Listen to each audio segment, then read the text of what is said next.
please assist me here today to deliver messages of the highest good to Debbie?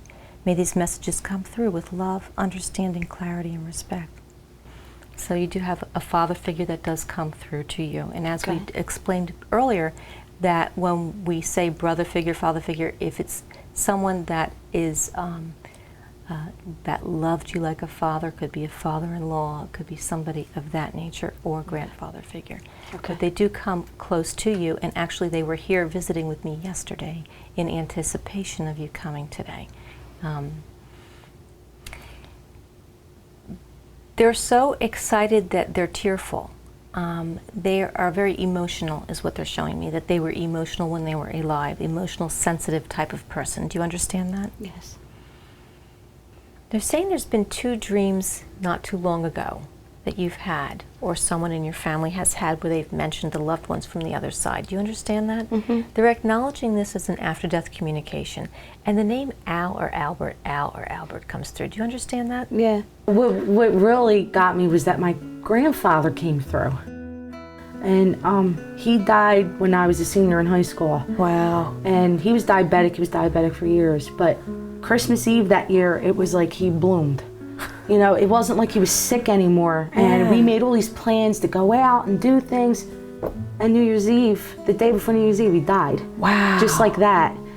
So him coming through it, and just when she mentioned Albert, I knew it was him.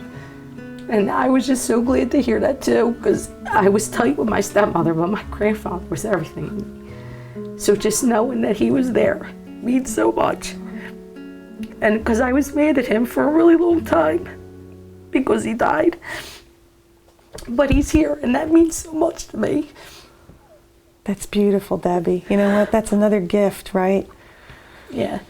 So Albert was your grandfather. Mm-hmm. Oh, that is so awesome. Yeah, that she said his name was what totally amazed me. Were they in the dream? Or is that somebody that had the dream? It's something they were in the dream. They were in the dream. Okay, so they're acknowledging this as being a validation for you, an after-death communication. And when you have an after-death communication dream, what you take away from that is the love that you feel and the fact that they're still there with you. Okay. And many times people will say, well, I saw them, it was more vivid, and it's more vivid. When you have a regular dream, it's like watching TV. When you have an after-death communication dream, it stays with you for a long time, days or days, and you feel that emotion that stays and hangs tight. So they're bringing that as support, and they're also part of your guidance system. Because we all have a guide from the time that we're born into this life to the time we transition that's connected to you. And then we have others that may come and go along the way, depending on what it is you're creating. And this one, Albert, says that he was part of your guidance system. And comes very close to your son, too. Comes very close to your son. Oh, okay. Helping and loving him. Were you close with him? Yeah. I was close with both my grandparents, but my grandfather more so. And I think it's because my dad wasn't around when I was a kid, so and he was a real fun-loving guy, and yeah, so I that's who I believe it was. Right, right. So he kind of came in, I guess, initially to maybe set up the whole conversation. I guess so. Could be. So Debbie, you carried all that anger around for a long time, right? What, my grandfather? That your grandfather died, and now that he actually came through, and Lisa said his name, and you know he's here, that just felt like it released everything? And just everything. Yes, it did. He was hanging out for 2 days. He's here. Oh, wow. And you know what? That's him. That's the crazy thing. That's him. To the beach on Friday. Just Lisa just said that he's been hanging out in her house for 2 days prior to this shoot. And that was him. He was a real fun-loving guy, but like I was angry with him for the longest time because he died on me. I was like, why? Why? Yeah. We had plans and we never did them. But him being here, actually tormenting her for the last 2 days, is my grandfather. That's so crazy. I wanted to know if I actually did see my stepmother. I had an experience that I saw her. I've never been to a medium before, and I had an experience with my stepmother who had passed away.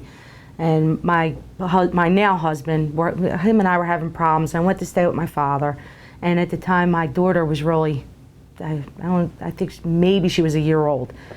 And he set me up in his old bedroom, and Abby was in her playpen, and I woke up in the middle of the night. I had to use the bathroom, and when I came out, there was this light at the end of the bedroom. And when I looked down, I said, "Oh my God, I'm dreaming." You know, I pinched myself, I'm smacking myself in the face. Said, "There's no way." And when I finally focused in on it, it was my stepmom, Carol, and she was just glowing.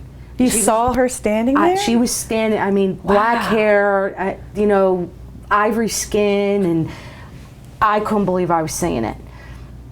And I looked down at her, and she was in the suit that we buried her in. It was a white suit. I looked up, and she looked over at me, and she smiled. And she walked right from my daughter's playpen, and then was gone. Wow. So till this day, I wasn't sure if she was actually standing in the room with me or if I was just actually sleepwalking. Well, that's a guarantee, yes, she was there in the room with you. But more importantly, she gave you a feeling of security and love. Do you understand that? At a time when you were sad. So this is what you need to take away from after-death communication. It's not so much like, oh, wow, I just saw a spirit. Because to me, that's every day. You can see spirit, but what are they telling you? What are they doing? They're sending you support. They're giving you an emotion. They're giving you love. And that's what it's all about. Because it wasn't a sad experience. I mean, she smiled at me. So Yes. her and I were really, really close. Right. And you did something for her. You did something for her after she transitioned. You did something for her in her memory. And she wants you to know that she saw that. And she appreciates that. My daughter has her picture in her room. I always say she's our guardian angel. She is. She is. She's validating that she is. She also loves animals, too. She's got a big, beautiful heart, this woman. Yeah, she does. And you'll find that your daughter will have similar likes that she had. She does. Yeah. And like she'll they'll go up to like a strange squirrel or whatever it is and just go because she'll have that same type of kindness. She does. So they're also showing me that you're going to have a validation that comes around music, meaning that either you turn on the radio and you hear a song that reminds you of someone and that you're just thinking of them. It's a validation for you. So if it hadn't happened, it will happen. And they also said while you're driving the car, it happens more often than not because you're relaxed. Carol's songs come out to me all the time in the car, and I'm like, Carol, I hear you. I know it's you. Yeah. She does it to me a lot, too. Yeah. It's all support. It's all done with love and to let you know. And there's times when you're thinking of them and you need that support and you can ask for a sign. Do you feel like you feel a little more confident that that was her? I mean, do you have a different opinion about your experience? Absolutely. All my doubts are gone now. She's there. I know she's there. She came through. It's an unbelievable feeling. There was a couple of times I think that you did acknowledge some of the information that came through. And let me just ask you, what do you think were the most memorable moments of the session with Lisa? Anything immediately come to mind that was like, oh wow, I totally relate to that? She was talking about working with my hands. I had you pick a card earlier. And what does the card say? Creative project. Creative project. And I see you working with your hands a bit and enjoying that. And they want you to know that they will continue to do that with you and that you feel sometimes that you're guided and directed as you're doing this creative project. Like something will just turn up and happen so easily. And so that's when you know that you're being worked with. I'm in school right now. I decided to go back to school to be a nail technician. Oh, cool. So I thought it was funny because we're doing a lot of art stuff in class now, and I get myself frustrated, but then it like comes to me, and I just sit there and I calm myself down. So when she brought that up, I thought it was, funny that she knew when I didn't tell her. I know that your son came up in this conversation, and there was a focus on music, that music might be something that could really help him. And then you did acknowledge that he loves music. I'm seeing 3 children. How many children do you have? 3. You have 3. And is it 2 girls and a boy? Is the boy the younger one? No, he's the oldest He's one. the older one. Is he have like a younger vibration about him in far as energy and Yes. maturity level? He's autistic. Oh, he's autistic. Okay. What happens is I sense energy. So when I sense energy, that's how I sense age or gender or something like that. So there's a lot of love around him. Totally. I mean, Really? he's a bright star inside. He is. And his experience is bringing joy to others because you appreciate things so much more than you would if he didn't have his current experience. You have a more appreciation. And he loves the birds. Remember we were talking about birds? He loves the birds and he likes watching the birds, and they want you to continue to put the feeder up.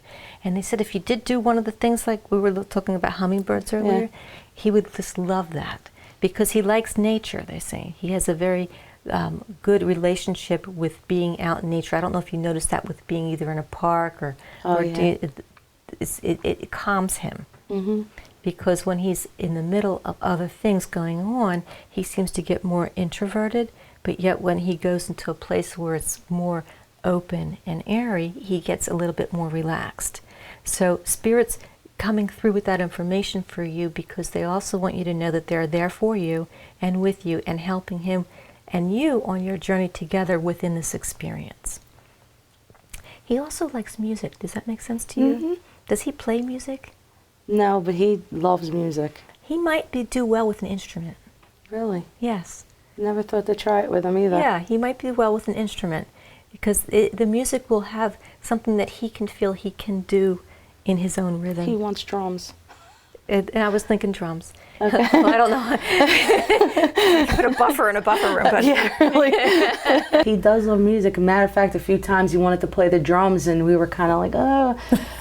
You know, he's autistic, so we're not sure how he's going to bang on them or what kind of noise he'll make, but I don't know, maybe that is something that I need to look into. Yeah. And I think when you mentioned drums too, Lisa kind of acknowledged that was what she was feeling as well. Exactly, and that surprised me. I was like, wow. That is true. Yes, he does love music, and he's a real happy kid. Right, right. You know, he makes everybody happy. He does. He has that aspect to him. It's kind of a kindness gene.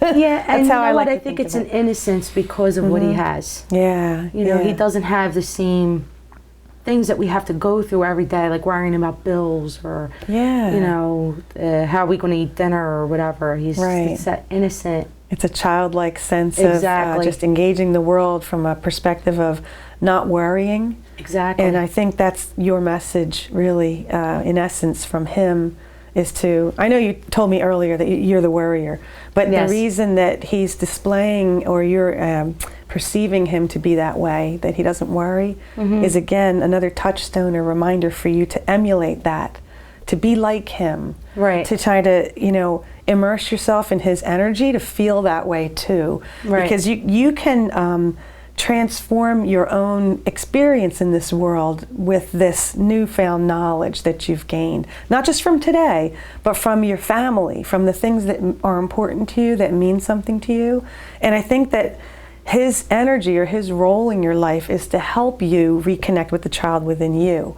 That's really what's at play here, and the reason that you're feeling like you can do things now, it's almost like you're shedding a skin, and the skin was, I can't do things. I can't have what I want. That attitude I'm not allowed, or it's not for me, or I just wasn't born into this, you know. Your previous beliefs have to do with feeling like people are born into where they are and that's where they stay. Your new beliefs that are beginning to emerge, and it is giving me the symbol of like a snake shedding its skin. You're getting ready to discard the belief that people are stuck where they're born, or that the environment or their situation defines them. So you're starting to come out of that. He's a trigger for you to remind you about the child within, to give that voice. And the ideas that are coming to you about wanting to learn something new, even beyond nail technician, it feels more for me. For you, it feels more like that's just the tip of the iceberg. Once you learn and you get involved in doing that kind of work, it's almost like you're going to see a whole array of other kinds of career choices ahead of you and be able to springboard from that into other things. I'm asking if they're starting to pull back, but I'm asking if there's more here for you. And they said the main thing is for you to find things that you enjoy to do and do it. And you will find that your creativity will bring you an outlet that will bring you joy. God's light and love fill your home, my home, and all that dwell in them. Cleanse our souls, heal and cleanse our bodies. Take all negativity, impurity, illness, and fear far away, never to harm another again. Replenish our soul and body with the pure white light of God and set us on the path of the highest good. Thank all of them and thank you, Amen. Thank you. You're welcome.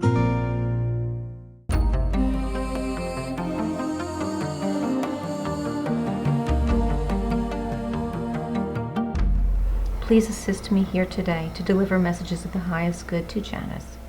May these messages come through with love, understanding, clarity, and respect. All right, now I want to jump to the letter G, when Lisa said, I'm getting a G come through, and the symbol of a butterfly. Initial G is coming through. Initial G will be first name, last name, middle initial. This one coming through is female. The G is gamma. That's my grandmother. But what they're showing me with this individual is a butterfly as a symbol to you. And that transformation. They're showing me also that recently, I want to go within the past month, you were out back and there was a particular incident that happened with a butterfly where it kind of stayed with you. Yes. It didn't leave, but then it stayed with you, and it was not like a normal visual like you're going to see a butterfly, but it was a very instant, and they're taking credit for this. Yeah. They're telling you that they are with you because you felt very much alone. You felt like where am I? I mean, I'm having these issues and then there's nobody here for me. That's right. To have her be a butterfly, that tickles me. She was really an exceptional woman, and she brought people over from Scotland her whole adult life, even people she didn't know, and she would bring them into her house until they got acclimated and got a job, because this was the land of milk and honey here. And then they would move on, and then she would bring somebody else over, and she went to back to Scotland and England by herself. She was my hero. She always was. What happened that day in the garden? What happened that day? Well, I have things happen all the time outside because I talk to the animals and I pay attention. I pay attention to them, and it wasn't really the right time for that, unless it was a monarch. It wasn't the right time for that butterfly. Not that I'm an expert on butterflies, but you don't usually see them this time of year. And it was there, and it kept hanging around. It came and it lit on me, and then it went off, and I was watching it. I was wanted it to stay still because it was so magnificently beautiful. Yeah. So black and turquoise and little white spots. And so I was watching it, and it kept just coming back to me, circling me, and then going off and coming back. And then when things like that happen, I just stand out there. Right. I don't move. I'm supposed to, when I go to group sessions, I get directed to purchase something for somebody. And when I go to group sessions, I may have 20 at home, and then I'm told to take something with me. And then through communication, I'm told to give it out. Well, this morning, I was told to take something with me, and I wasn't going to give it until I was told to give it. But now I'm going to give it to you because I was directed to from Grandma. It wasn't even a monarch. It was black and turquoise with white, the butterfly. Yes, well, this book, I don't know if you have this book. Oh, or not. I've heard of this book. This is Hello from Heaven. Yes. And what it does is it talks about the many ways that Spirit will connect to you on a regular basis through after-death communication rather than through someone like me. So you can appreciate these moments. And they're directed, they say, because you are very open to all of this, but yet you're so open to it, you're missing it because you'll like let it go, but they're trying to come to you pretty much on a daily basis with information, and you're closing it off because for whatever reason you're not being open enough. Really? But they feel that this book will assist you in recognizing that. Okay. And Grandma comes through as part of your guidance. You're welcome. It has a butterfly on it. Yes, is part of your guidance system. Thank you so much. You're welcome. You thank them. This good. My grandmother always was.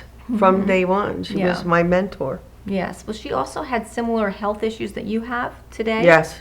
And so what we're doing is you're breaking that generational pattern. That's what I've wanted to do. That's what I've wanted to do for decades. There were things that came up about health issues being in your family. And during the reading, you had a really excited reaction when Lisa gave you information about how, you know, you're here to break this pattern. Can you tell me more about that? We have hypertension, and there has to be a reason, and there has to be the first time, the first woman in the family who, when she was met with something that was a fight or flight issue, Right. the button didn't go off. The adrenaline and cortisol all kept on going because I have emotional hypertension. I don't have, there's no physical damage that I'm aware of. There's no physical damage that they can find. So it's emotionally triggered. And somewhere along the line, I decided that we choose what we have. We can be perfect. We should be perfect. Right. We were meant to be perfect. Right. So we're choosing this for some reason, and then it just went down the family line, and I decided that I was going to be the one to solve the riddle, and I've spent years trying to figure out what the problem is in the body and in the brain that would cause our blood pressure to go up really high, even if it's a joyful, happy occasion or we're meeting a tiger. The body doesn't differentiate it in this side of the family. So if I can find that out, then I can break the cycle. Yes. I want to break whatever happened back in the lineage when it was started. And that's why you're still here in this home, to break those patterns. So my future, my children and my children's children, my children's children won't have it. That's correct. Oh, that's the message that's coming through. That's the message that's coming through. Thank you. That's the message that's coming through. I'm glad you understand it. That's so exciting. So I'm hearing her say, remember my breath, remember my breathing, remember my breath, remember my breathing. I really don't understand what she's talking about, but she said to say it anyway because it's something that would be meaningful to you. And perhaps that's how she comes to you when she's dreaming or when you... And something about walking in the woods and walking side by side with her and being there. I just get the image of grandmother and just walking in the woods. And she's talking to you and telling you about nature and about the different birds and things of that nature. And she's just a lovely, lovely being that is very much a part of your life experience today. So tell me a little bit about when your husband came through. What were you feeling and thinking when Lisa mentioned this soul person, you know, a romantic love relationship? I have a gentleman on the other side that comes as a love partner for you. Mm-hmm. And he says he's sorry. He says, I'm very sorry because I wasn't the best to you at times when you were here, and you were the best thing on the earth to me. And you helped me stay together. And I think what he's telling to me is at the time of his transition, you were there for him. You put everything aside that was negative and just embraced it with the positive. He says, you healed me. From the other side. I feel very connected to him. I think we've had many lifetimes together. This one was cut short, and we didn't get to have on Earth what I expected, the lifetime that I expected, and I'm certain that we will continue, and that have been together many, many times. He's like my best friend besides my husband. Right. And he, at my son's wedding, this is just how my husband operates. At my son's wedding, he didn't know what song to play for the dance with his mother. And he said he just couldn't think of anything. And he said, and all of a sudden this thought came, like, unforgettable, unforgettable, unforgettable. And he didn't tell me, and I never even thought of it. Right. And I get up there in front of all these people, and it's unforgettable. Wow. So I cried the whole time. That's a great song. I cried the whole time because years before this, I'll try to make this fast. Years before this, when that Natalie Cole album came out, I was seeing this man, and I bought the tape, I guess it was, and the tape recorder was right in front of us. And we sat down on this couch, and we sat there and listened to it. We just sat there together and listened to the whole thing. And when it came to Unforgettable, my husband was just, and this hadn't happened like this. I saw him in dream time, but I never had this happen. He was just all around me. He was all encompassing. It was just, and I started to cry, freaking the guy out totally. And then the tape recorder finished the song, stopped, turned off. The machine turned off, and a second later it turned back on, and it played Unforgettable again. Wow. That did it for the guy. He ran away. Amazing. But I knew that was him telling me that he was there and he was remembering me. And I sensed some kind of substance with him prior to his transition. I sensed some kind of substance, and it was. Is it my husband? Yes. Thank you. I wanted him to come. Yes. I was hoping he would come. Yes.